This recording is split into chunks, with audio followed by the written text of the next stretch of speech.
Hi guys, welcome back to the channel. Wanted to expand on a drill that I did for Instagram, talking about wedge play.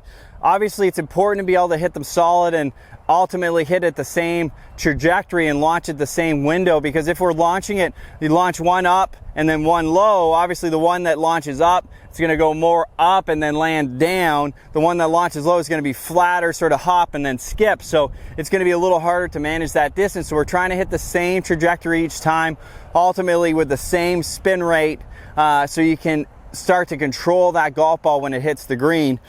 I love this drill. This is one that I came up with just to help players be a little bit more aware of the club head is. If your body position, say I'm in a great body position here coming into impact with a wedge, and the club is out of position, so say a little bit too far inside, obviously there's some range in here. If I get sort of in that spot, you're going to be hitting a hard hook wedge. If I'm out here, it's sort of more of a hard cut wedge. For neutral, we're trying to have the club track a little bit more over these sticks. So this is target. These sticks are angled slightly to the right of the target, about the width of my club head. I'm trying to have the face square up. That's about 6 inches behind the ball. Square up there, and sort of as I keep pivoting, it's going to track into the ball. If I'm in this spot and I sort of track from here, you can still hit some good wedge shots, but it's going to have a lot more spin axis from the left, so hook spin axis.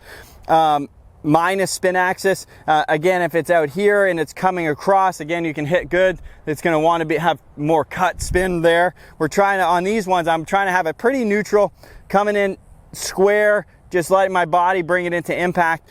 So a great little drill is I get up here, can I get the club head from down the line to start to cover that golf ball? And then I'm using my pivot. I'm not saying my body has to cover it. I don't need this on wedge shots. If I get my club in a good spot, I can still stand up and hit some nice flat ones. So here I'll hit a couple. I got it on a small tee so I can stay in the same spot as I hit these. That one sort of grabbed the turf today. Hit a couple more of those ones. That one launched at 27, which is right in my window of what I'm trying to launch this at. I'll just actually move it back just a little. Do that again. So that one went through the ground perfectly. And that was launch-wise 25. This is a 54-degree wedge. So for me, that is, most wedges, if we're launching them, like if we're launching that 60, under 30 degrees, I like. Obviously there's a range, sort of, you probably don't want to get much under like 23, and you don't want to get much over 33. We're looking for a consistent window. That's step one.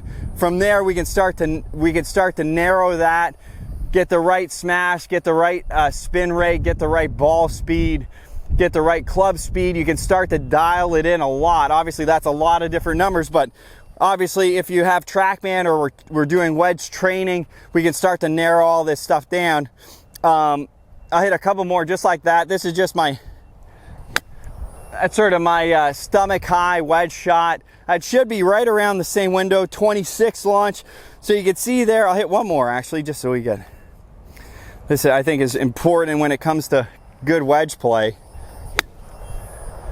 So all those windows should be right around the same. That was a 24.9 launch. You can see right around 1-2 degrees launch window. I didn't clean the face each time. That's something I typically do. That last one might have launched a little lower because there might have been a little bit of sand on the face. Gripped the face a little bit more, helped it flight it down a touch. Some things to consider when you're hitting those wedge shots to help you control that launch, control that spin, hit it closer to the pin. You can start guessing what that balance is going to be because you know how it's going to land into the green. Use those to help you make more birdies. If you need any more help for your game, make sure you check the description below.